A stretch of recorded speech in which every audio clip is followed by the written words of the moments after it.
XSFM입니다. I, D, W, K.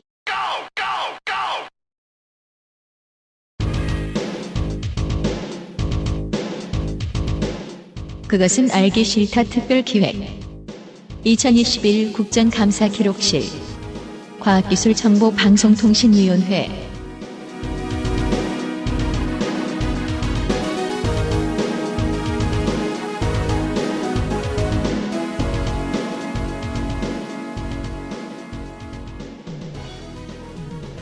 안녕하십니까. 그것은 알기 싫다 20일 국정감사 기록실. 오늘은 과방위 시간이고요. 전체로 보면은 7번째 시간이죠. 절반쯤 했습니다. 네, 와. 절반쯤 왔네요. 방금 환호한 건 덕질 간사이고요. 신납니다. 그리고 역시 오른쪽에 유 보좌관이 오늘도 앉아 있습니다. 과학기술정보방송통신위원회 시간입니다. 윤세민 위원장을 소개합니다. 안녕하십니까. 저는 윤세민입니다. 광고 뒤에 시작하겠습니다. 먹어보면 알던 맛집을 덜 가게 된다는 꾸르꾸르 온유 마카롱. 수강해보면 유명한 전화영어를 덜 쓰게 된다는 퍼펙트25 전화영어에서 도와주고 있는 21 국정감사 기록실. 잠시 후 과학기술정보방송통신위원회의 국정감사 이야기로 돌아오겠습니다. 자체 교사 자격시험을 통과한 선생님들만 수업을 진행하고 적은 학생 수를 유지해 수업의 질이 떨어지지 않는 전화영어. Perfect 25.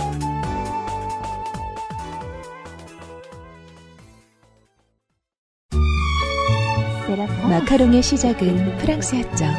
하지만 가장 맛있는 마카롱은 재밌게도 한국에서 만났어요. 촉촉한 식감, 은은한 달콤함. 알고 있던 마카롱과는 너무도 다른 특별한 느낌이었죠. 여러분도 이제 집에서 쉽게 만나볼 수 있어요. 네, 온유 마카롱이요. 입안 가득 프랑스의 달콤함. 꾸르꾸르 온유 마카롱. 달달한 광고. 피곤할 땐 달콤한 게 땡깁니다. 제가 지금 그렇습니다. 디저트의 모든 것 달콤한 꾸르꾸르를 드셔보시라. 이탈리안 머랭 방식의 마카롱, 포르투갈식 든든한 에그타르트, 고급 구움 과자 마들렌, 휘낭시에. 진짜 둘이서 안 맞는다. 100% 수제 디저트 꾸르꾸르가 풍요로움을 선사해줄 것입니다. 어디에서? 액세스몰에서. 어디에서? 액세스몰에서. 원래대로라면 과학기술정보통신방송 아니고요. 원래대로라면 과학기술정보방송통신 원자력위원회가 맞겠지만 원자력과 거리를 두는 게 세계적 추세이다 보니 과학기술정보방송통신위원회입니다.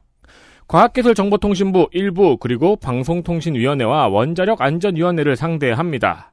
우정사업본부, 전파연구원, 중앙전파관리소, 국립중앙과학관, 과천과학관, 부산과학관, 과학창의재단, 카이스트와 부설 고등과학원, 나노종합기술원, 유니스트, 디지스트,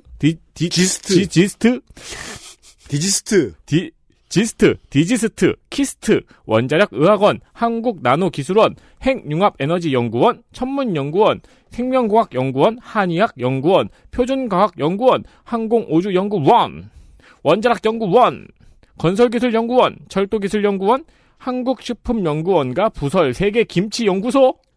그렇게 읽으니까 KRS-1도 감사해야 될 것 같잖아요. 원! 지질자원연구원, 에너지기술연구원, 전기연구원, 화학연구원과 부설 안정성평가연구소, 인진원, 방송통신전파진흥원, 우체국 물류지원단, 과학기술한림원, KBS, EBS, 방문진, 시청자미디어재단, 원자력안전기술원, 원자력통제기술원, 원자력안전재단, 한수원 등이 감사 대상입니다. 이렇게 엄청나게 많은 단체들을 감사하는 20명의 과방위 구성 작년과 모두 동일합니다. 위원장 작년과 같이 민주당 경기 화성 을 이원욱, 여당 간사 그대로 대전 유성갑 조승래 그대로 12명, 야당 간사 그대로 서울 서초 을 박성중 그대로 7명, 비교섭 그대로 무소속 비례 양정숙. 그대로 의원직을 유지하고 있습니다. 양정숙 의원이. 세상에. 조만간 사라질 것입니다. 상관없는 얘기 하나 하죠. 올해 8월 17일에 서울신문 사설을 보실까요? 10월 70% 접종 완료 약속, 희망 고문은 안 돼야. 그거 유명한, 지금 성지가 되었죠. 낙관론 대신 객관적 현실 직시해라. 이런 내용입니다. 당장 달려가셔서 로또 1등하게 해달라고 댓글 다시고요. 이번 주에 한국은 접종 완료율 OECD 10위, 1회 이상 접종률은 OECD 5위가 됐습니다. 가장 짧은 시간 안에 70%를 달성을 해버렸죠. 그리고 정부가 처음에 목표했던 것보다 한 달이 빨랐습니다. 그런 의미에서 우리가 그 국정감사 기록실을 방송하는 이유가 나오는데요. 언론보다 국감이 조금 더 분석이 현실적이고 미래 예측이 현실적입니다. 그렇습니다. 개인적으로는 조금 못되고 나쁜 말을 하자면은 이번 사태가 저는 개인적으로 도움이 되었어요. 뭐가요? 몰랐던 주변인들의 지적 수준을 알 수 있었어요. 꽤 도움됐습니다. 네. 네. 나쁜 놈아. 우리 친구 중에 영 안 맞고 있는 500만 명 중에 하나가 있죠. 여러분들도 그렇죠. 자, 오늘은 그러니까 맞고 안 맞고는 전 사실 개인 자유라고 봐요. 네, 그 정도 자유는 있다고 봐요. 네. 근데 안 맞으면서 되는 핑계가 있잖아요. 이유가 있잖아요. 그러니까 안 맞는 거는 개인 자유인데 이제 뭘 믿느냐는 다른 얘기잖아요. 그렇죠. 우리 멍청이들 이제 조금 지나면 지구 편평론도 얘기하고 그럴 거예요. 예. 그러니까요. 그쪽의 일관성이. 네, 솔잎차 마시면서. 제가 응원하는 농구팀의 한 명이 카이리 어빙 선생님. 백신을 맞지 않은 사람들의 권리를 위해서 자기도 맞지 않겠다고 해서 지금 스포츠계의 트럼프가 되셨죠. 경기 출전을 못하고 있거든요. 네.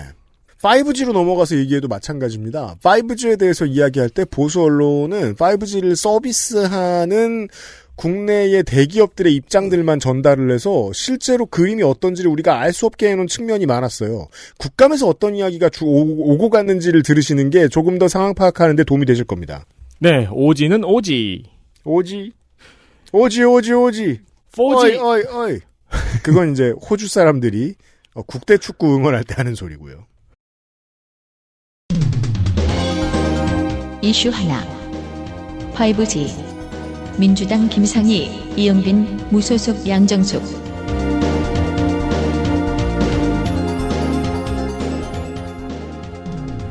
(4G) 때와는 상황이 다릅니다. 그죠? 달라요.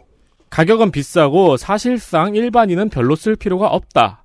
품질도 4G에 비하면 별로 체감이 없다 등의 평가로 사실 크게 세대가 바뀌었다는 체감이 없습니다. 2G에서 3G로, 3G에서 4G로 갈 때만 해도 일반인들의 큰 필요가 있었어요. 네. 5G는 조금 느리게 체감되죠.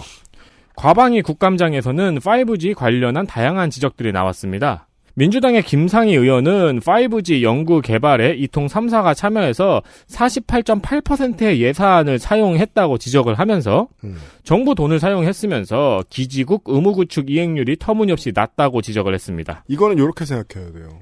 5G의 이행이 되면서 이런 분석이 좀 필요해요.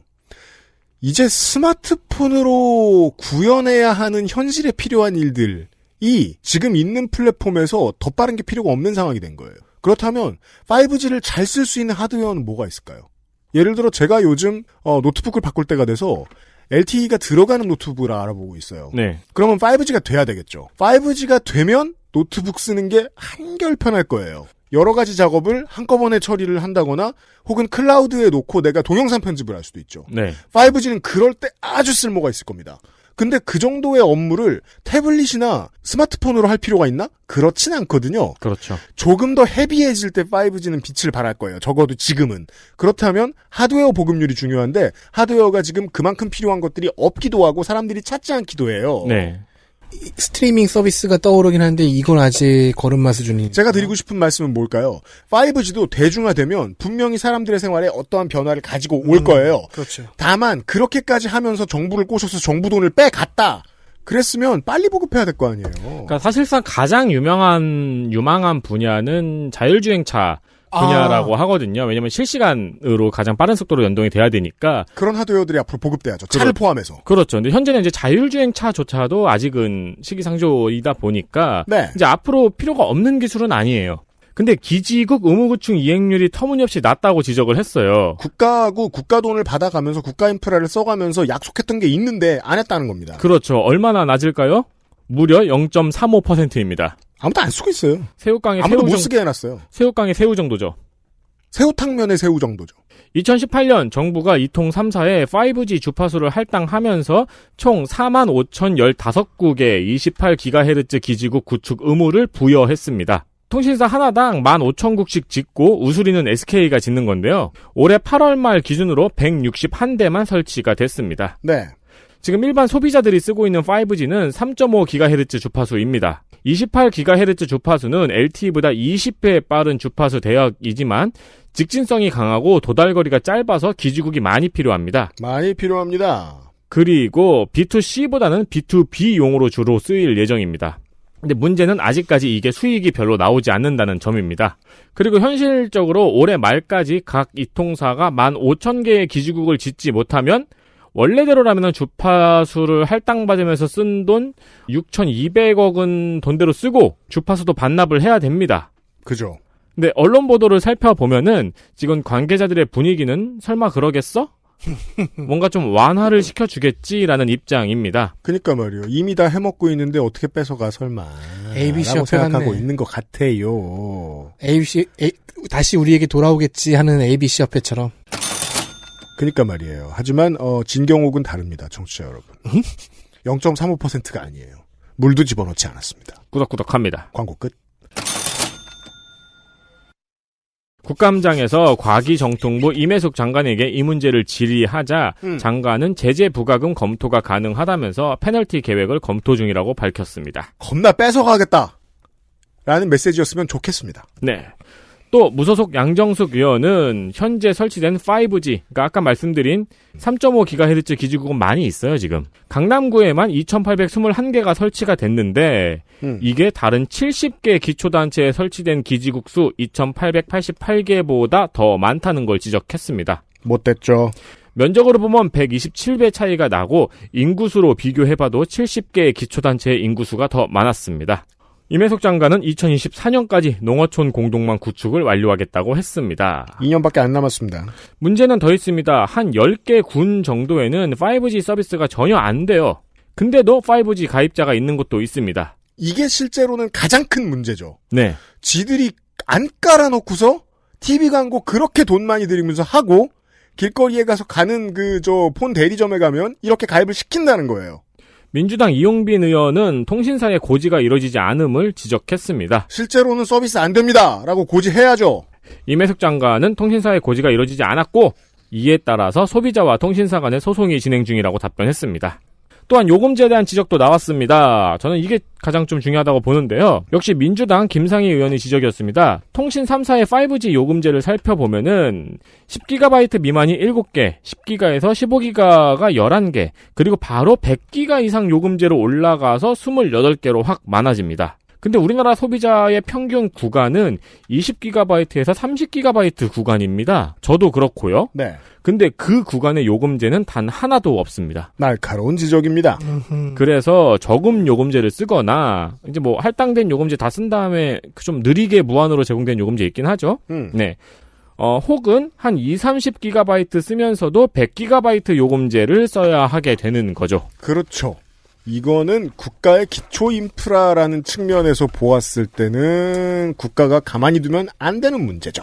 그렇습니다. 네. 아니 수요 예측과 수요 분석은 기본이잖아요. 안 했을 리도 없고요. 그렇죠. 그러니까 분석을 잘했으니까 이런 상품을 내놓는 거고 분석을 잘한 국가가 이렇게 팔지 못하도록 말려야 되는데 국가가 방임했다고 보는 게 저는 옳은 해석이라고 생각합니다. 자, 이런 문제들이 있고요. 여러분들도 그런 생각 안 드십니까? 어떤 것들은 대중화가 되고 나면 값이 싸진다 말입니다. 네. 그래서 기업들이 그 규모를 유지하기가 힘들어요. 너무 흔해 빠져버리면 값을 낮출 수밖에 없으니까. 그런데 핸드폰 요금 같은 경우에는 그렇지가 않죠. 예나 지금이나 이 삶의 부담이, 생활의 부담이 될 정도로 늘 비싸죠. 그 비싸게 하기 위해서 만들어 놓은 게 5G인데 우리는 지금 쓰지 못하잖아요. 나중에 많이 쓴 다음에 그 가격을 받는 건 이해를 할 수도 있을 것 같아요. 근데 지금부터 그 가격을 받는 건 좀 너무하잖아요. 실제로는 2년 전에 가입했던 사람은 사실 2년 동안 그냥 내는 거잖아요. 그니까 말이에요. 그러고 계신 분들이 많을 거예요. 아니, 명품이 되게 쓸모없는 물건들인데 비싸게 사는 거는 이해를 해요. 그건 자본주의 사회에서 얼마든지 그래도 돼요. 네. 근데 통신비에 하입이 껴있는 건 좀 이상하지 않습니까? 자. 이슈 2. 우주 전담 조직. 민주당 홍익표, 조승래.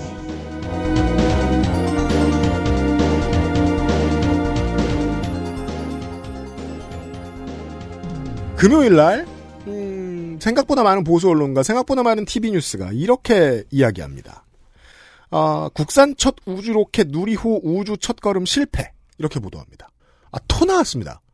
처음부터 관심이 있어가지고 원래부터 제가 이걸 들여다보고 있던 사람으로서 정부에서 미리 요청했습니다. 언론사들한테. 시험 발사라고요. 비정상 비행이라고 보도해달라고 요청을 했습니다. 그리고 시험 발사고요. 실제로. 아니 시험 발사인데 엔진 정화 분리에 성공했잖아요. 그럼 그 성공을 보도해야지. 시험 발사인데 첫술에 배부르려고 하는 이런 못돼 처먹은 저널리즘. 그 주인님 저널리즘이죠. 귀족 저널리즘. 너네 쏜다며? 잘 됐냐? 안 됐네. 꺼져. 뭐 하는 짓입니까? 나로호의 후속작인 누리호가 1차 발사에서 절반의 성공을 거뒀습니다. 시험 발사에서 좋은 싹수를 보여주었습니다. 네. 이렇게 해석하면 됩니다. 정상궤도 진입에는 실패했지만 그 전 단계까지가 모두 정상적으로 성공했어요. 이 과정에서 한국은 로켓 발사의 핵심 기술을 습득을 했고 나아가 다른 우주 개발 선진국들이 숨기고 있던 몇몇 기술들도 간접적으로 얻은 것으로 추정됩니다. 네. 왜냐면 이거는 이렇게 뭐 소리 높여 자랑스럽게 말할 수가 없잖아요. 자랑스럽긴 하지만 작년에 미국에서 한국도 발사체에 고체 연료를 쓸 수 있다고 제재를 풀어준 이후 1년여 만에 무서운 속도로 이뤄낸 성과입니다. 그리고 올 봄에 기사를 보신 기억이 날 겁니다. 42년 만에 미사일 주권을 회복하면서 얻은 결과물 중 하나입니다. 네. 담당 연구자들과 공무원들은 쉬쉬하지만 이는 우주 탐사 기술이 동시에 무기 기술이기도 합니다. 그러니까 다들 쉬쉬합시다. 아무튼 대한민국은 이제 드디어 우주 탐사와 개발이라는 영역에서 교과서 첫 장을 열 자격을 얻었습니다. 전 세계에서 진짜 10손가락 안에 드는 거죠? 이 정도면. 그렇습니다. 그럼 우주 진출 분야를 책임질 부서는 어디일까요? 참고로 일명 3050 클럽이라고 불리는 국민소득 3만 달러 이상의 인구 5천만 명 이상인 국가 중에서 우주정책 전담 조직이 없는 나라는 한국뿐입니다. 그런데도 이 정도를 했어요. 미국의 나사와 같은 조직, 우주청 같은 게 없단 말입니다. 네. 현재 총괄 담당하는 조직은 별도의 조직이 아니에요. 과학기술정보통신부의 거대 공공연구정책국이 총괄 담당을 맡고요. 자문역을 맡은 조직은 국가우주위원회가 있고요. 와, 진짜 사람으로 태어나서 한 번은 국가우주위원회 같은 거 하고 싶네요. 우주 특공대라든가. 한국항공우주연구원이 합니다. 항우연. 그래서 미군 편제 보고 있으면 그거밖에 안 보이죠. 그 우주방어사령부. 네, 그러니까요. 네, 저기서 뭐 하는지 꼭 한번 가보고 싶다. 진짜 김 박사님 보고 싶고. 그리고 한국의 우주개발 R&D 투자 규모는 7,900억 원 정도입니다. 많아 보이죠? 미국의 53조, 중국의 10조, 일본의 3조 6,600억 원에 비하면 터무니없이 적습니다. 푼돈입니다. 따라서 홍익표 의원이 한국판 나사 조직을 건의한 것은 누리호 발사 이후인 지금 진지하게 생각해 볼 법한 수순입니다. 네. 홍익표 의원이 그 국감에서 이 조직 창설을 건의한 것은 누리호 발사 직전이었지만, 자, 특히 의원이 중점을 두자고 하는 분야는 담당 공무원의 확실한 근속 연수입니다. 네.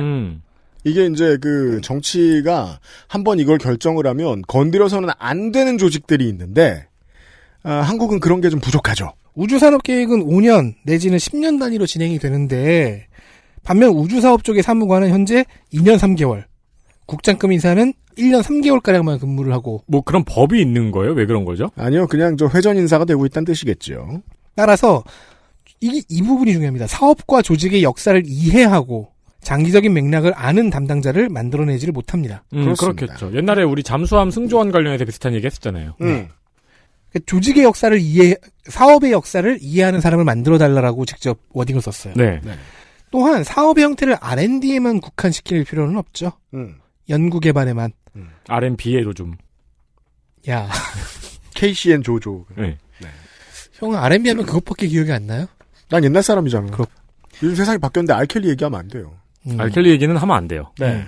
아무튼 2년마다 순환 근무를 합니다. 과기정통부는. 자, 조승래 의원은 얼마 전 대전에서 열린 우주 진출 스타트업 회사들과의 간담회를 언급을 했는데요. 대전 국회의원들이 바빠져야죠. 와, 우주 진출 스타트업 회사는 간담회라고 안 하고 건담회라고 했으면 좋겠다.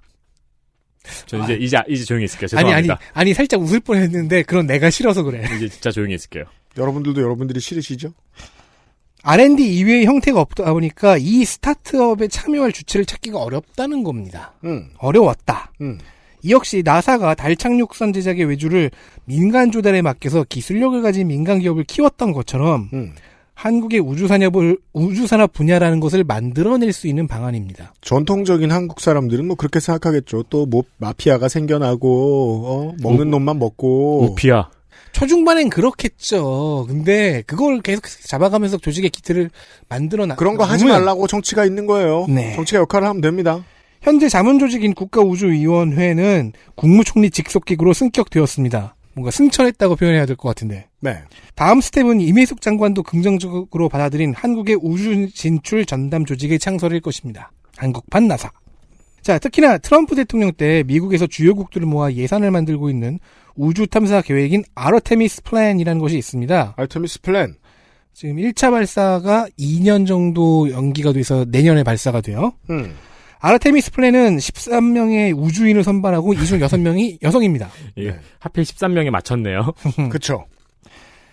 이 13명 중에 남성 7명 중에 1명이 한국계예요. 2024년까지 최초의 여성 우주인을 달에 보낸다가 일단 목표고요. 2028년까지 지속 가능한 유인 기지를 달에 건설한다가 두 번째 목표입니다. 한국은 지난 5월에 정상회담에서 아르테미스 플랜에 참여 서명을 했습니다. 네. 그리고 누리호의 부분 성공으로 인하여 역량도 얼추 증명했으므로 다음 스텝을 밟아가면 됩니다. 우주 개발에 한국도 참여하겠다는 의사를 보였고 거기에 이름을 올림으로써 미국에게 그러한 주권을 되돌려받을 명분을 얻은 거겠죠. 2019년 4월에 중앙일보 기사를 하나 보시면서 앞으로 이 문제에 대해서 보수가 어떻게 반응할지를 예측해 보겠습니다. 한국판 나사 만들자 하니 공무원 늘리겠다는 과기부. 그럼 뭐 어떻게? 그럼 공무원을 늘리지 발가락질 할까요? 앞으로 이거 자주 써야 되겠어요. 입에 착착 붙어요.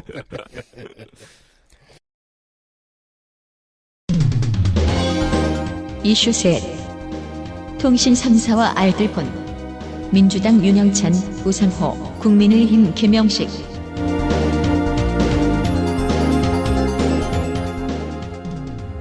자, 어제 제가 위원장하고 알뜰폰 얘기를 했습니다. 제가 KT의 개호구 중에 한 명입니다. 아주 많은 상품을 KT하고 계약을 하고 있죠. 네. 우리 회사 전화. 네. 액세스몰 서비스 전화. 네. 세 군데의 인터넷. 그렇죠. 네, 집까지 포함해서. 집에 TV, 제 전화, 뭐 등등등 해서 너무 팩스. KT에 걸려있는 게 너무 많습니다. 영호는 계약 안 했어요? 그러니까 말이에요. XSFM 회사 전화를 하나 팔려고 그 전화를 새로 유심을 사가지고 해보려고 했더니 KT에다가 개설을 하면 너무 비싼 거예요. 월요금이. 그래서 알뜰폰의 존재를 처음 알게 됐죠. 7, 8천 원 가지고도 할 수 있더만. 네. 알뜰폰이 나온 지도 벌써 10년이 되었습니다. 2010년에 통신 3사가 장악하고 있던 이 통시장에 시장 경쟁을 촉진하기 위해 나왔는데 의도와는 다르게 여전히 이통 3사가 장악하고 있는 것으로 나타났습니다. 이유를 이제는 알 것 같아요. 현재 알뜰폰 가입자 중 이통 3사의 자회사로 가입한 이용자는 45.7%에 달합니다. 이게 연말에는 50%를 넘을 것으로도 보고 있습니다. 네. 네, 이 중에 한 명이 저예요. 제가 이 디테일은 좀 더 알아봐야겠습니다만 이통 3사의 자회사가 아닌 별도의 회사라고 하더라도 이통 3사의 망을 써야 되죠. 그렇죠. 그리고 이통 3사 중에 어디에 망을 쓴다라고 알뜰폰 회사들이 광고를 합니다. 네. 따라서 이통 3사하고 이해에 묶일 수밖에 없고 뭔가 공동운명체처럼 그쪽의 말을 듣지 않으면 안 되는 어떤 상황이 있지는 않을까라고 의심을 해볼 수는 있습니다. 자회사에 좀 더 좋은 어떤 혜택을 준다거나 할 수도 있지 않을까라고 말이죠. 근데 KB가 국민은행이 네. 국민은행 알뜰폰이 있단 말이에요. 그래요? 네, 거기 뭐 자기는 신용카드 쓰고 그럼 또 깎아주고 그래요. 핸드폰 요금도. 네.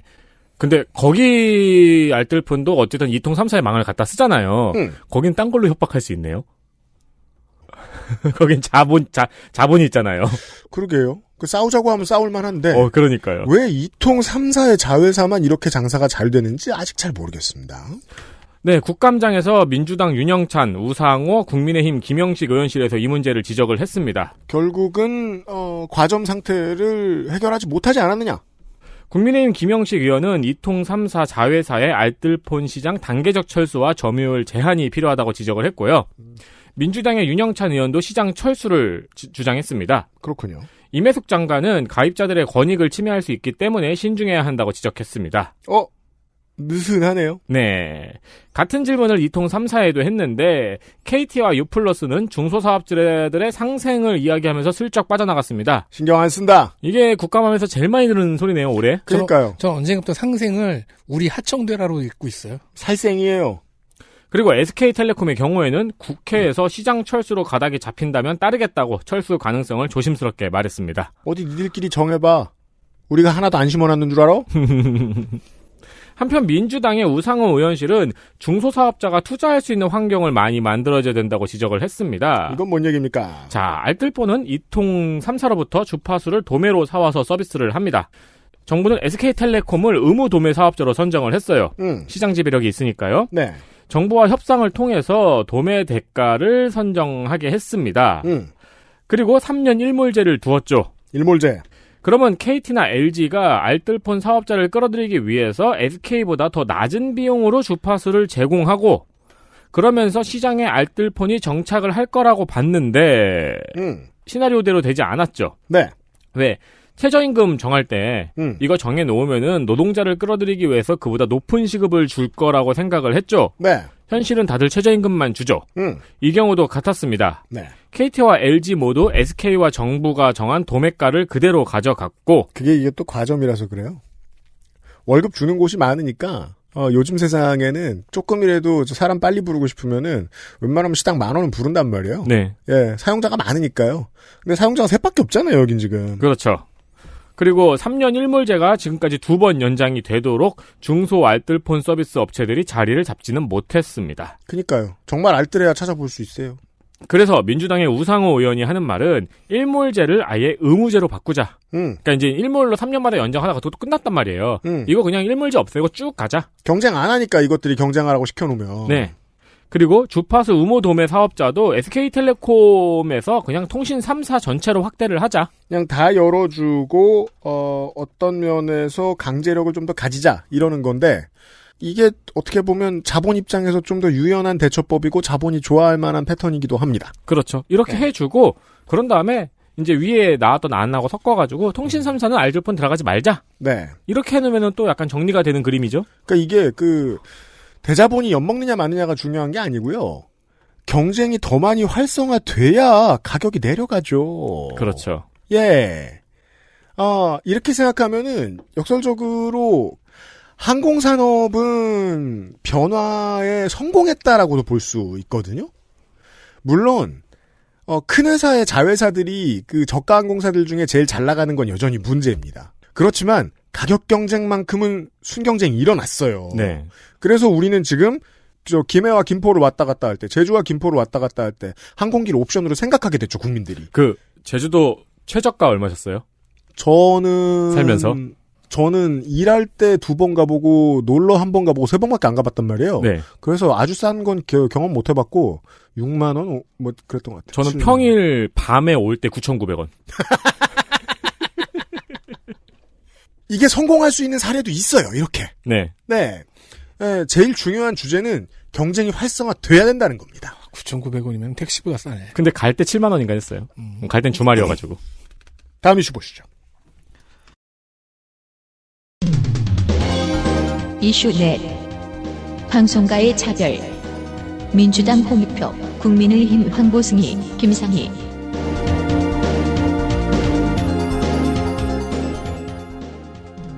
홍익표 의원실은 바빴습니다.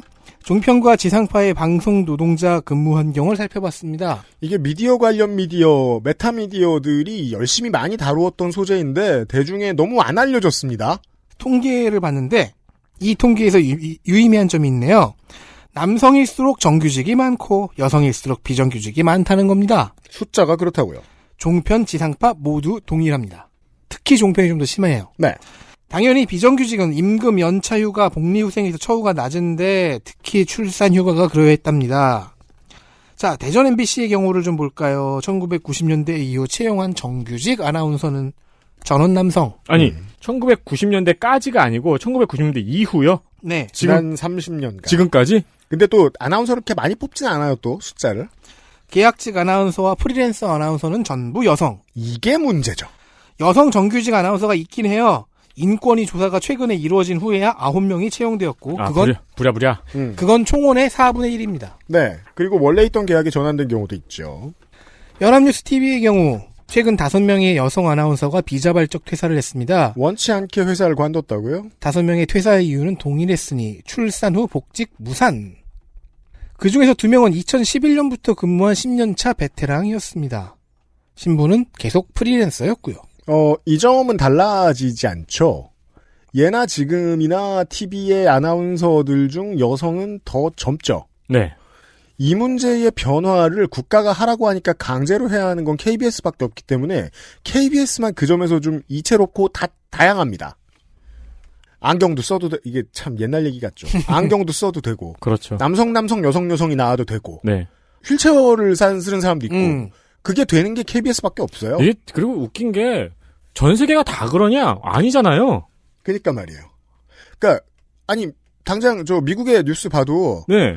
늙은 사람이 여성인지 남성인지 중요하지 않잖아요. 아, 그럼요. 근데 한국은 딱 갈라지죠. 네. 몇백억씩 그 출연료 받는 여성 앵커들 얼마나 많은데요. 많지는 않겠지. 있는데요. 현재 이 건은 인권위가 조사 중입니다. 참고로 연합뉴스의 아나운서 중에서 정규직은 남성 2명 뿐입니다. 나머지 남성들과 여성들 전부는 다 프리랜서 아니면 비정규직인 거죠. 네. 여러분들이 연합뉴스 TV에서 뉴스를 보시면서 보는 그 보통의 젊은 남녀 모두 앵커들 거의 다 비정규직입니다. 반면 MBC와 KBS의 정규직 아나운서 중에서는 육아휴직 후 복귀한 사람이 10명, 37명 이렇게 갖고 총원 47명 중 46명입니다. 한 명 빼고 다 돌아왔습니다. 이게 프리랜서와 정규직의 차이죠. 결정적인 차이입니다. 또한 아직도 비정규직이나 프리랜서와 계약서를 쓰지 않거나 쉬운 해고를 지향하는 분위기가 있음을 야당 의원들이 지적을 했어요. 황보승희 의원은 뉴스투데이의 작가가 전화 한 통으로 계약 해지되었다가 중앙노동위원회에서 근로자 인정을 해주어 복직한 사례를 가져왔습니다. 의원은 사회적 분위기상 근로자로 보고 법률적 계약관계를 만들어야 한다고 강조했는데 방송작가 유니온이 창립되는 등과 같은 그런 분위기들을 말하는 거겠죠. 김상희 의원의 경우는 MBC를 유심히 봤습니다. 프리랜서와는 업무 위임 계약서를 쓰고 있었답니다. 표준계약서 어디다 팔아먹고 안 쓰냐는 질타를 했죠. 권태선 박문진 이사장이 지금은 표준계약서로 바꿨다고 방어를 했는데 보도국은 아니거든 이라는 카운터를 날렸습니다. 그렇죠. 그런데 권태선 이사장은 보도부문에도 표준계약서가 도입되었다고 보고를 받았다는 겁니다. 보고가 가라죠. 보고가 잘못된 것이고 국감 준비에 하자가 있던 거죠. 네. 또한 MBC 작가 중에는 정규직이 한 명도 없고 비정규직 작가는 인원 파악도 안 된다고 지적했습니다. 네. 권태선 이사장이 전체 비정규직은 1000여 명가량 된다고 얘기를 했는데 아마 작가뿐 아니라 전체를 말하는 거겠죠? 각각의 계약 형태나 노동 방식에 대해선 자료가 없다고 합니다. 옛날 옛적에 너무 옛날은 아닙니다만 한 30년 정도 방송국에서 일을 한 정규직 PD와 대화를 할 일이 있었습니다. 근데 저는 이제 그런 사람들을 만날 때 저는 어떤 프로스펙트죠. 무슨 이 사람은 방송에서 뭘 할 수도 있고 이제 비정규인데 이제 진행자는 돈을 많이 받으니까 그건 비정규인 게 당연해요. 그러니까 비정규를 쓰일 어떤 프로스펙트 중 하나였겠죠. 저를 만난 이유는. 근데 저한테 그런 얘기를 하는 거예요. 우리 방송국은 돈을 많이 안 주는데도 분위기가 너무 좋아서 작가들이 너무 좋아한다. 옆에서 토할 뻔했어요. 진짜 한 대 치고 싶었어요. 네. 바로 주먹이 나가. 죄송합니다. 이러면서 한 대 칠 뻔했어요. 진짜 그렇게 생각들 많이 해요. 정규직들. 네. 방송국 정규직들. 네. 비정규직은 당연히 비정규직일만 하니까 비정규직인 거고, 특히나 작가들. 그게 원래 귀족들이 그렇게 생각하죠. 계약서 없고 쉽게 자르는 게 훨씬 좋은 일이다. 이렇게들 생각을 해요. 그런 주제에 진보적인 척들은 왜 이렇게 많이 합니까? 바깥에 나가서. 이런 위선자 새끼들. 진짜 정말 그때 때릴걸. 저는 근데 한편으로 요즘에는 그런 생각 많이 들어요. 뭐요?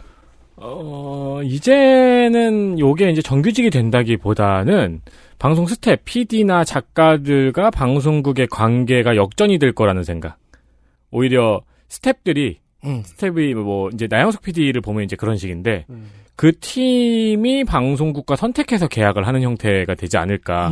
네, 왜냐면은 스타 PD, 스타 작가들이 나오면 그렇죠. 왜냐면 넷플릭스에서 대박을 터뜨린 사람이 KBS나 MBC에서 무슨 돈을 벗고 뭘 만들겠어요. 그러니까 모두가 그러면 이제 센 사람들 선에서부터 연대가 시작이 돼야 되거든요. 네. 그게 잘 된 게 미국이죠. 그래서 미국 언론들이 오징어 게임의 성공에 대해서 이야기를 하면서 미국은 여러 가지 다른 중요한 이유가 있지만 그 중에 몇 가지 하나의 이유로 작가 노조가 무서워가지고 이게 이 정도 비용으로는 작품 못 만든다 이런 얘기를 했어요. 아이디어를 제공해주죠. 한국도 그렇게 돼야 되겠구나. 네. 다음 이슈 보시죠. 이슈 5. 북한 해킹 집단 김숙희와 한국 공무원. 국민의힘 허은하.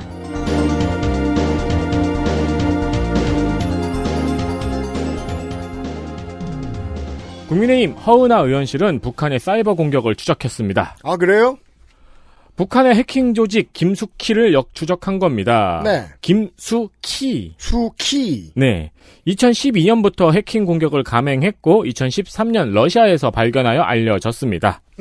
2014년에 한수원이 김숙희에 의해서 해킹을 당하기도 했습니다. 네. 김숙희 말고도 라자루스, 안다리엘 등의 북한 해킹 그룹들이 더 있습니다. 허은하 의원실에서는 화이트 해커와 함께 이들 해커의 해킹 내역을 역으로 추적 분석했습니다. 네. 이들이 어디를 해킹했는가를요. 그 결과 한국원자력연구원, 제약회사, 의료기관, 병원, 심지어 배재정 전 의원, 박형준 부산시장, 대학 교수, 일반인들에게까지 해킹을 시도한 것으로 밝혀졌습니다. 광범위하다. 네. 물론 이런 해킹을 막는 시스템이 우리나라에도 있습니다. 없을 리가요. 과기정통부와 산하의 연구관들의 보안은 과학기술사이버안전센터라는 곳에서 감지를 합니다. 그러니까 국가의 과학기술이 있는 곳에 사이버 보안만 담당하는 데가 따로 있는 거예요. 네. 허은하 의원실에 따르면 지난 3년 동안 1488건의 해킹 정황을 여기서 발견을 했어요. 그리고 해당 기관에 통보를 했습니다. 네. 뭘로요? 모두 메일과 문자로만 알렸고 유선 전화로는 알리지 않았습니다. 또 한 번은 해킹이 일어났는데 원자력 연구소에 이걸 알리지 않았어요.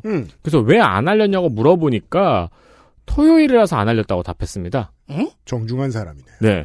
실제로 주말이 지난 월요일에 해당 내용을 원자력 연구소에 전달을 했습니다. 아니, 공기관에 주말 근무가 왜 있는데요. 이런 일이 있을 때 연락받으라고 있는 거 아니에요. 그렇죠. 이 역시 과기정통부 장관에게 지적을 했습니다. 임혜숙 장관은 사이버 공격을 통보하는 방식에 문제가 있었다고 하면서 올 9월부터는 문자와 이메일로 통보 후에 전화로도 알리도록 변경했다고 답했습니다. 네. 이게 올 9월을 내야 될 만큼 그러니까 전화가 깔렸나 봐요. 그러니까 말이에요. 핸드폰만 있었는데 KT에 전화했나 보다. 유선 전화 깔아달라고. 그러니까요. 그러면서 해킹이 시도됐다고 해서 반드시 피해로 연결되진 않는다고 말하면서 그러니까 그거 아는데 장관이 할 말은 아니죠. 그렇죠. 네. 네. 실제 해킹 피해를 당하는 사례는 매우 소수라고 답변했습니다. 네. 실제로는 그렇다고 저도 알고는 있습니다. 다음 이슈 보시죠. 이슈 6. 디지털 치료제. 국민의힘 박성중, 민주당 조승래.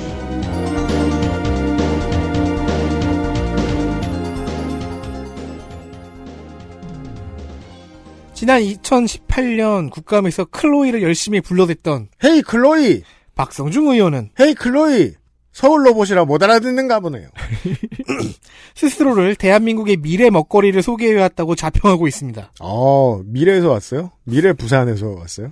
부산은 아니죠. 박성중 의원에게는 미안하게도 그런 게 크게 감명 깊진 않았어요. 이번에 드디어 하나를 해내서 네. 기쁜 마음에 소개합니다. 박성중 의원이 드디어 해냈습니다. 뭔데요? ADHD, 즉 주의력 결핍 행동장애와 같이 약물 치료가 가능한 정신질환의 경우에 보통은 신경성이죠. 네. 디지털 치료제라는 것이 개발되고 있습니다. 그래요. 정확히는 개발이 어느 정도 됐죠. 게임이나 VR 형태로 된 소프트웨어인데 이를 지속적으로 플레이하면 전두엽 피질이 자극을 받고 주의력이 활성화된다는 그런 원리입니다. 그렇습니까? 그런 기전입니다. 거칠게 요약하면 게임이 행동장애 계통 질환의 치료제가 될 수 있는 겁니다. 거칠긴 하지만. 참고로 박성중 의원은 시연용으로 갖고 나온 카트라이더와 매우 비슷한 형식의 디지털 치료제 게임을 직접 플레이했는데 엄청 못해서 금방 캐릭터를 코스 벽에 갖다 박더군요. 연습은 했다고 하는데. 네. 의원에 따르면 미국에선 작년까지 13종의 디지털 치료제가 나왔습니다. 아, 시장이 열리고 있다는 뜻이군요. 당뇨, 조현병, 뇌졸중, 약물 중독, 공황장애, 암 증상을 관리하는 데까지도 쓰인다고 합니다. 와, 이게 그렇게까지 된다고요? 그런 용도로 하나하나가 있나 보죠? 그냥 MC 스퀘어가 아니네요? 그러니까 말이에요. 한국의 경우에도 개발을 하고 있는데 출시는 되지 않고 임상만 3건이 진행 중입니다. 과기정통부의 예산 또한 미국의 1조 2,900억 원에 비하면 올해 38억 원으로 매우 적습니다. 물론 경제 규모를 생각해야 되긴 하겠지만 경제 규모를 생각하면 38억이에요? 그래도 좀 너무하죠. 그냥 연구만 하는 거겠죠, 뭐. 뭐 예산은 예산이고 출시는 왜 늦을까요? 허가 절차와 의료보험 수가를 따져야 되니까요. 그렇죠. 이거 의료용이잖아요. 안 할 일은 또 아니고요. 박성중 의원은 이 출시 부분에서 정부 부처가 시드머니를 만들어 달라, 인허가를 즉각 관리해 달라 하는 정도로만 제안을 했는데 조승래 의원이 옆에서 듣다가 아이디어를 바로 보탰습니다. 바로 다음 질의 차례였거든요. 자, 디지털 치료제는 결국 게임의 외피와 작동 원리를 갖게 돼요. 따라서 의료용품이 아닌 게임으로 먼저 출시를 하면 유저들이 게임을 플레이하는 과정에서 임상 데이터가 자동으로 쌓이겠죠. 이렇게 사실상 베타 테스트를 불특정 다수에게 맡겨보자. 그럼 그 임상 데이터를 가지고 효과가 있을 경우 인허가를 내고 수가 적용을 하는 방법을 쓰자. 분명히 설명을 다 드리고 동의를 받아야겠네요. 그러니까 조승래 의원의 이야기에는 이런 전제가 깔려 있죠. 이거 게임이니까 이 약품과 다르게, 의약품과 다르게 베타 테스트를 해본다고 몸에 해로운 건 아니지 않느냐? 의약품이 아니라 의료용품이잖아요. 그렇죠. 근데 이제 변수가 있죠. 게노잼. 아, 그렇죠. 그죠. 게임성이라는 게 하늘에서 떨어지는 게 아니잖아요. 알바를 구해와야죠. 네. XSFM입니다. 그렇죠.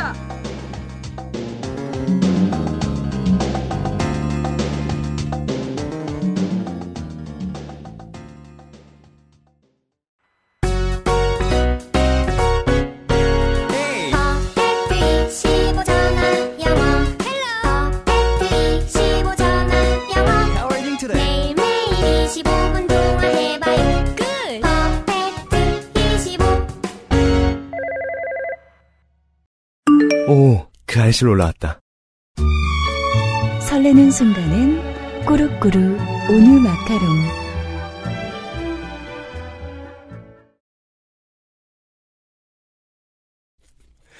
장면들 확인하시겠습니다. 장면 하나. 버럭 이원욱 vs 궁시렁 박성중. 과방위의 이원욱 위원장은 작년 국감 때 악연을 만났습니다. 국민의힘 간사인 박성중 의원이죠. 그때 두 사람은 있는 힘껏 목청을 내질러 악을 쓰며 싸웠습니다. 헤이 클로이! 아니요, 그게 아니고 이원욱 위원장은 막 야, 클로이. 박성중은 볼 일이 없어! 와, 클로이가 있다고! 네. 한 대 칠가를 주고받았지요. 로봇인데! 서울 로봇인데! 그거랑 다른 거라고. 알아. 그리고 국감 두 번째 일정, 두 사람은 운명처럼 1년 만에 다시 부딪혀 불을 피웠습니다. 네, 위원회 구성에 갔다고요. 두 번째 업무보고로 최성호 사무처장이 업무보고로 막 읽고 있었어요. 몇몇 의원들이 너무 지겨웠던 것 같습니다. 업무보고 때는 아무도 신경 안 쓰죠. 박성준 간사를 필두로 의원 몇지 짧게 하라, 그냥 생략하라는 말을 하기 시작했습니다. 굳이 그런 말을 합니다. 아니, 길지도 않았어요. 예.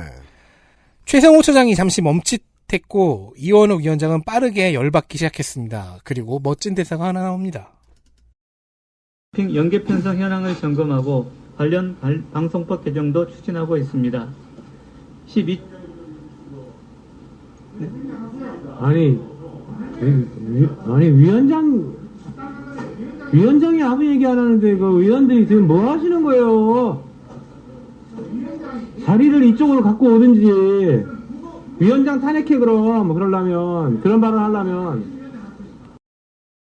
위원장을 탄핵하라. 저런 거 생략하라고 할 거면 날 탄핵해라 라고 말한 거예요. 의자를 이쪽으로 갖고 오라고가 아마도 내 자리 뺐든지 그렇겠죠. 아니 네. 옆에 앉든지 외로운데. 그렇죠. 그런 얘기죠. 성중이 형. 이게 근데 그 박성중 의원이 이렇게 보고 있으면은 조금 열받을 것 같은 게 그 들리게 꿍시렁거려요. 맞아요. 마이크도 꺼졌는데 들리게 꽁시렁거려요. 네, 그래서 결국 이현욱 위원장이 폭발을 했습니다. 네. 아니 야당 간사가 버르장머리가 없게 이게 뭐하는 꼴들이야! 이렇게 폭발을 하고 버르장머리가 있어야지 뭐 하는 것들이냐고 소리를 지른 다음에 버르장머리, 버릇 고쳐 등등이 나왔죠. 네. 마이크가 꺼진 박성중 의원은 계속해서 궁시렁거렸습니다.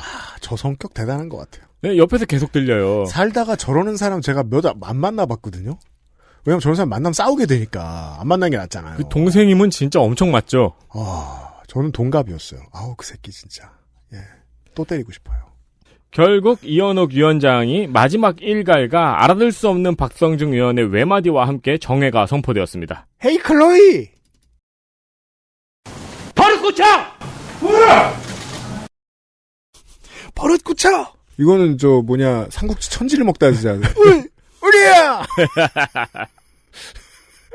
뭔가 아이템을 먹는 소리예요. 맛있는 거 위주. 박성중 의원의 소리는 무슨 소리인지 모르겠어요. 베킹덕이라든가. 그러면은 이제 또 한 가지 확실해졌죠. 내년 이맘때쯤 저희는 또다시 이원욱 위원장과 박성중 간사이길 바라겠죠. 아니에요. 후반기에 둘 다 빠질 거예요. 제발 다음 내년에 클로이는 불러도 대답도 안 하고. 내년에 같은 위원회로 가라. 다음 장면입니다. 장면 둘. 원격 감사의 맹점. 작년에 이어 금년에도 무슨 진흥원들의 감사는 원격 영상 감사로 진행이 됐습니다. 그렇습니다. 이게 계속되면 과방위의 전통이 될 수도 있겠어요. 그 진흥원들은 한국방송통신전파진흥원, 한국정보사회진흥원, 한국데이터산업진흥원, 정보통신산업진흥원, 한국인터넷진흥원입니다. 전부 다 나주빛가람에 있거나 대구에 있거나 아니면은 제일 큰 사업장은 인진원은 제가 알기로 제주에 본원이 있나 부산에 본원이 있나 그럴 겁니다. 아무래도 서울이랑은 그냥 화상통화만 합니다. 원격 감사니까 이 중에서 한국인터넷진흥원이 가장 긴장했겠죠. 안 터질까봐? 그거 준 본사가 걱정하면 될 걸. 그거 인진원을 예. 그래도 뭔가 모양 빠지잖아요. 그건 그래요. 하지만 국감진행은 제대로 되질 못했습니다. 왜죠? 두 번째로 인사말을 하려고 했던 이원태 인터넷진흥원 원장은 마이크가 먹통이 됐어요. 고요속의 외침. 그거는 마이크 진흥원 원장한테 뭐라고 하면 될 일이지. 인터넷 진흥원 원장이 긴장할. 그래서 일단 건너뛰고 세 번째인 데이터산업진흥원의 민기영 원장 차례로 넘어갔는데 여기는 기계음이 낀 거예요. 어떻게요? 그 지지직. 안녕하세요. 이게 아니라. 저도 그 생각을 했어요. 노래를 했으면 티페인이 되나? 그러니까요. 결국 정상화를 하기 위해 아예 잠시 중단을 했습니다. 네. 그러고서 이제 다시 재개를 했는데 질의 시간에 홍익표 의원이 민기영 원장에게 질의를 하고 있는데 네. 갑자기 민기영 원장의 모니터가 팍 하고 꺼진 거예요. 빡친 거죠. 일에 복구되긴 했지만 질의를 못 들어서 그 질의를 처음부터 다시 해야 됐거든요. 근데 뭘 끄자면 네. 이렇게 마이크 카메라에도 뭔가 끄는 장면이 보여야 되잖아요. 아니요, 근데 왜 모니터 밑으로 손이 이렇게 어깨를 최대한 안 움직이고 이렇게. 아니면은 인터넷 방송 많이 하는 분이 쓰는 핫키 전용 그 패널 있잖아요. 그렇죠. 그거 하나가지고 이렇게 빡 쳤을 때 버튼. 홍익표 의원도 농담을 그 얘기했어요. 답변하기 싫어서 나간 줄 알았다고. 진짜 클래식한 방법은 멀티탭 전원에 발가락이 있죠. 그렇죠. 정말 화가 났을 때. 이렇게 시스템 문제가 계속 생기니까 민기영 원장은 결국 오후에 국감장에 출석해버렸습니다. 와, 왔어요? 서울에 있었다는 거예요? 어떻게든 서울까지 온 것일 수도 있고. 예. 그런데 진짜로 이게 과방위 전통이 될 수도 있는 게 작년에 첫 원격 국감 때도 똑같은 일이 벌어졌거든요. 그때는 오전 국감 시간을 생으로 날려먹었습니다. 네. 게다가 오후에는 차관 한 명이 화면 속에서 미동도 없길래 의원들이 특히 허은하 의원이 네. 또 저쪽 시스템이 멈췄나 의심을 했어요. 멈춘 것 같다고. 근데 허은하 의원의 표현을 그대로 쓸게요. 그냥 너무 가만히 있었던 것일 뿐이었습니다. 네. 당시 이원욱 위원장은 작년에 조금씩 움직이려고 주문을 했었습니다. 옛말로 화면 보호기라고 합니다. 아니 가볍게 이제 이렇게 차차차 리듬에 맞춰서 어깨라도. 행정복합 중심도시를 개발하고 발전시키는 것의 원리에 맞추자면 이게 꼭 그 국회가 세종으로 가든 말든 말이에요. 앞으로는 국정감사 계속 이렇게 해야 하지 않나 싶어요. 제가 19년에 몇 번 말씀을 드렸었는데 외통위가 그 2주 동안 전 세계 관광을 다니는 이런 식의 국감은 없어져야 된다는 거예요. 올해는 안 했죠. 네. 작년과 오늘에는 못했죠. 그죠. 이참에 그 모든 영사관과 대사관은 그냥 다 줌으로 연결하는 방식을 써야 됩니다. 근데 지금 외통위가 그렇게 하고 있거든요. 그 과방이 면이 안 살게 외통위는 큰 문제가 없었습니다. 안 된 게 하나도 없었어요. 네. 아니 뭐 정말 문제가 심각한 곳이다. 뭐 교민이 많이 다치는 참사가 그럼 가야 될 수도 있겠죠. 그런 거 말고는 앞으로는 그렇죠. 이렇게 좀 해야 되는데. 뭐 모처럼 이번에 멕시코처럼 뭐 모처럼 가서 얼굴을 좀 비춰야 된다. 네. 그러면 가도 되는데. 그쵸, 과방위가 저기 말썽이었습니다. 대사 그 책상 아래 반바지 입고 있는 거 들키고. 일어나 보세요. 헤이 클로이 일어나게 해봐. 이게 입에 붙냐? 버릇 고쳐. 마지막 장. 어떻게 했더라? 장면 셋. 땡땡땡을 왜 못 만드나요? 우리나라는 독특한 병이 있습니다. 병 많잖아, 우린. 뭐 하나 유행하면은 그거 왜 우리나라에서는 못 만드냐고 물어보는 병입니다. 그 낮은 자존감의 증상 중 하나죠. 점점 사라지는 건데 이게 그 정치라는 게 그렇습니다. 이게 덕질 간사의 이론처럼 모두가 한꺼번에 그 병을 다 고치는 게 아니에요. 그렇죠. 어딘가에서는 아직도 두유노 강남 스타일을 하고 싶어하는 사람들이 있을 겁니다. 그렇죠. 네. 네. 병이라는 게 주로 이제 첫 번째로 발견하는 학자 이름을 따기도 하고 첫 번째로 발병하는 환자의 이름을 따기도 해요. 성가비병. 아니, 그래서 이 병 이름 명텐도라고 불리죠, 보통. 그렇죠. 명텐도 증상이 있는 분들이 있어요. 이 병이 점점 심각해져서 이제는 우리나라에서 만들었는데도 그걸 왜 우리나라에서 못 만드냐고 물어보는 지경에 이르렀습니다. 아, 심각하다. 아, 이것이 K 소프트 파워죠. 그러니까요. 네. 왜 우리나라는 BTS 같은 가수가 안 나옵니까? BTS가 거기 가 있으니까요. 프로모션 투어를 가 있으니까요. 아니, 바디프렌드 광고 보시라고요. 이런 될 거를. KBS 국정감사에서 KBS 사장은 오징어 게임을 왜 못 만드냐는 질문을 반복적으로 들어야 됐습니다. 불쌍해. 이 중요한 건 반복적이에요. 아우, 진짜. 먼저 민주당의 조정식 의원이 같은 질문을 했고요. 네. 좀 이따가 국민의힘 박성준 의원도 또 똑같은 질문을 했습니다. 어허이. 여당 한 번, 야당 한 번 해서 끝났나 했는데 좀 뒤에는 윤영찬 의원이 또 똑같은 질문을 했습니다. 그러니까 서로 이걸 준비라고 했고, 그렇죠. 또 준비라고 했다고 대본에 있는 걸 또 읽어야 하는 거죠. 네. 결국 계속해서 겸손하게 대답하던 KBS 사장은 작심한 듯 이야기를 합니다. 네, 오징어 게임 말씀들을 많이 하시는데 오징어 게임은 KBS 같은 지상파가 그런 수위에 이런 거를 할 수가 없다고 생각을 합니다.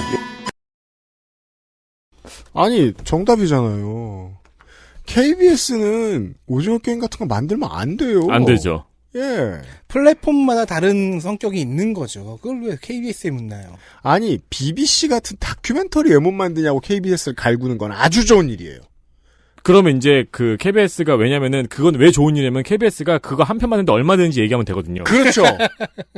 카테고리에 맞추면 됩니다. 그렇죠. 그러니까 이게 2초만 생각해봐도 오징어 게임이 KBS에서 방영될 수가 없다는 건 알 수 있잖아요. 2초 생각 안 했다는 얘기죠. 그냥 뭐 유명하면 그 질문 가지고 오는 거예요. 네, 이번에는 여당이 이겼네요. 2명이나 저 소리를 했어요. 그렇습니다. 예. 박성중 의원은 계속 나오네요. 진짜 소중해요. 네. 에이, 글로이. 이렇게 팔 걷었는데 팔꿈치 안쪽에 클로이 타투 있었으면 좋겠다. 그러니까 웃는 얼굴. 그러니까요. 클로이. 밑에 서울 로봇. 과방위 엘리트 플레이어 확인하시죠. 과학기술정보방송통신위원회 엘리트 플레이어. 더불어민주당 경기 부천병 김상희 의원입니다. 놓칠 수 있는 부분의 작은 문제점들을 잘 찾아왔습니다. 5G 요금 편중, 애플 수리비 문제, 딥페이크, 원전 외주화 문제, 망사용료 다 한 번씩 들어본 이슈긴 한데 또다시 들여다볼 수 있는 세세한 문제점들을 잘 찾았습니다. 좋습니다. 더불어민주당 대전 유성갑의 조승래 의원입니다.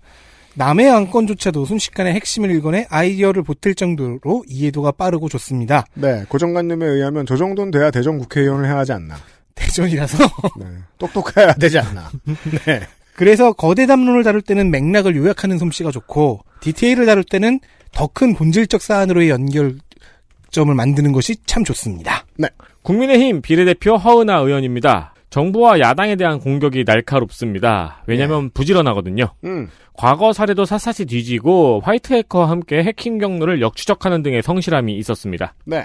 이 사람은 아무래도 이 당의 이미지를 흐리기 위해서 영입한 모셔온 인재죠. 네. 다만 이제 그 집이 노원병이라 지금 당대표하고 겹치거든요. 다음번에 어떻게 될지는 모르겠어요. 더불어민주당 서울 중성동구갑 홍익표 의원입니다. 그러니까 미래로의 길에 필요한 요소들이 무엇인지 상상력을 갖고 있습니다.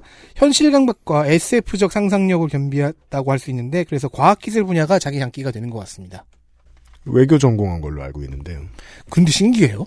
무소속 비례 양정숙 의원입니다. 이렇게 말이 안 되는 조합이 있을까? 네. 그쵸. 무소속 비례 양정숙. 어느 국민도 무소속의 비례표를 주지 않았지만. 그렇죠. 네.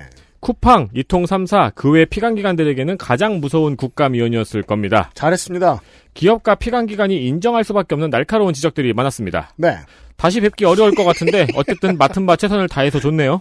좀 전에 나왔던 이 우주청과 관련된 법안도 가장 먼저 낸 의원 중에 한 사람이고 네. 의정 활동은 의외로 너무 잘하고 있습니다. 그게 의외라서 다시 뵙기 어려울 것 같지만요. 한 명이 더 있습니다. 여기서 알 수 있듯이 저와 위원장의 픽이 하나 더 겹치지 이번 않았죠. 주에는 네, 오늘 시간에는 MVP가 없어요. 가장 의외네요. 네. 국민의힘 부산 중구영도구 황보승 의원입니다. 보수 야당이기 때문에 하는 주 52시간제 공격 같은 쓸데없는 질의도 있었지만 심지어 내용조차 쓸데가 없었어요.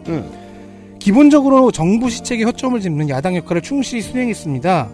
디테일 분석과 추적이 좋아서 피감기관이 몰랐거나 지나친 부분을 짚어주는 철저함이 있네요. 네. 6명의 엘리트 플레이어 확인하십니다. 여기까지 과학기술방송정보통신위원회 과학기술정보방송통신위원회 시간이었습니다. 내일이에요? 오늘이에요? 내일, 오늘이요. 오늘이죠? 네. 1시간 있다 만나요. 외통이 시간입니다. 빠염. XSFM입니다. I, D, W, K